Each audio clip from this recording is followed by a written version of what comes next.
Hamma narsa odatdagidek ko'rinayotgan bir lahzada kutilmagan xulosa paydo bo'ldi va shu ondayoq yillar davomida qurilgan ishonchlar titrab ketdi. Bu texnologiya sinovdan o'tgach, nafaqat tizimlar, balki ularni boshqarib kelgan tafakkur ham o'zgardi. Oldin g'alaba deb hisoblangan usullar birdan jim bo'lib qoldi. Xaritalarda chizilgan yo'llar ma'nosini yo'qotdi. Osmon esa mutlaqo boshqa qoidalar bilan nafas ola boshladi. Bu oddiy yangilanish emas edi, bu butun o'yin maydonining o'zgarishi edi. Sinov jarayoni sokin boshlandi, lekin uning ortida turgan maqsad nihoyatda chuqur edi. Kuzatuvchilar avvaliga faqat ma'lumot yegilayotganini o'ylashdi, ammo vaqt o'tgan sari bu jarayonning asl mohiyati ochila boshladi. Texnologiya ishladi, lekin u shovqin chiqarmadi, u portlamadi, u ko'zga tashlanmadi. Shunga qaramay, u eng muhim joyga ta'sir qildi, ya'ni qaror qabul qilish lahzasiga. Eski strategiyalar har doim tezlikka, kuchga va ko'rinadigan ustunlikka tayanib kelgan edi. Kim balandroq uchsa, kim tezroq zarba bersa, kim kuchliroq portlash qila olsa, o'sha ustun deb hisoblanardi. Ammo sinov natijalari shuni ko'rsatdiki, endi ustunlik boshqa yerda edi. U jimlikda, aniqlikda va vaqtni boshqarish qobiliyatida yashirin edi. Shu sababli avval ishonchli bo'lib ko'ringan rejalar birin-ketin bekor qilina boshladi.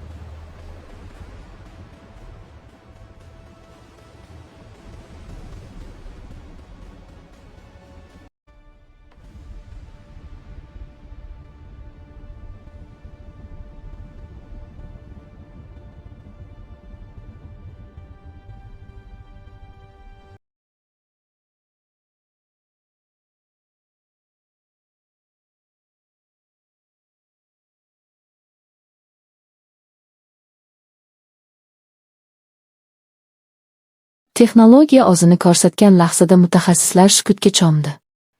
Chunki ular ko'rayotgan narsa na eski darsliklarga mos kelardi, na oldingi tajribalarga. Bu tizim dushmanni yo'q qilishni emas, balki uni harakatsiz qoldirishni maqsad qilgan edi. U qarshi tomonni nima bo'layotganini tushunishga ulgurmasdan, o'z imkoniyatlaridan voz kechishga majbur qilardi. Shu yerda eng muhim burilish yuz berdi. Strategiyalar faqat qurolga emas, balki ma'lumotga tayanishi kerakligi ayon bo'ldi.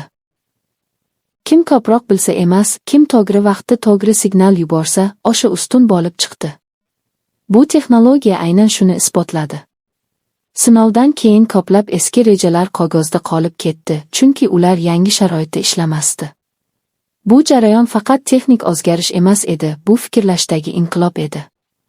Harbiy rejalashtirishda yillar davomida o'rnatilgan qoidalar qayta ko'rib chiqildi. Oldin xavfsiz deb hisoblangan hududlar endi savol ostida qoldi. Chunki texnologiya masofani muammo sifatida ko'rmasdi, u masofani oddiy tushuncha darajasiga tushirib qo'ygan edi.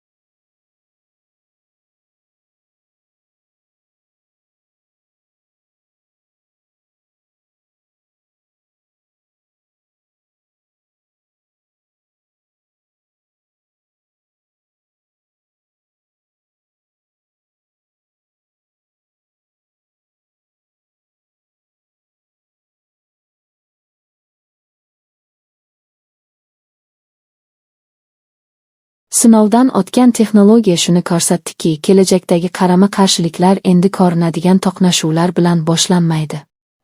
Ular jimlikda, signalda va sezilmas ta'sirda boshlanadi. Bu esa eski strategiyalarni butunlay samarasiz qilib qo'ydi.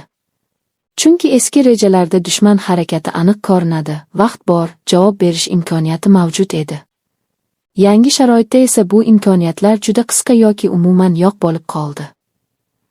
Eng hayratlanarlisi shundaki, texnologiya sinovda o'zini himoya vositasi sifatida ko'rsatdi, ammo amalda u hujumdan ham kuchliroq bo'lib chiqdi. Chunki u qarshi tomonni hujum qilish fikridan qaytardi. Kimki bu tizim faol ekanini bilsa, u har qanday harakatni 100 marta o'ylab ko'rishga majbur bo'ldi. Bu esa strategik ustunlikning eng yuqori darajasi edi.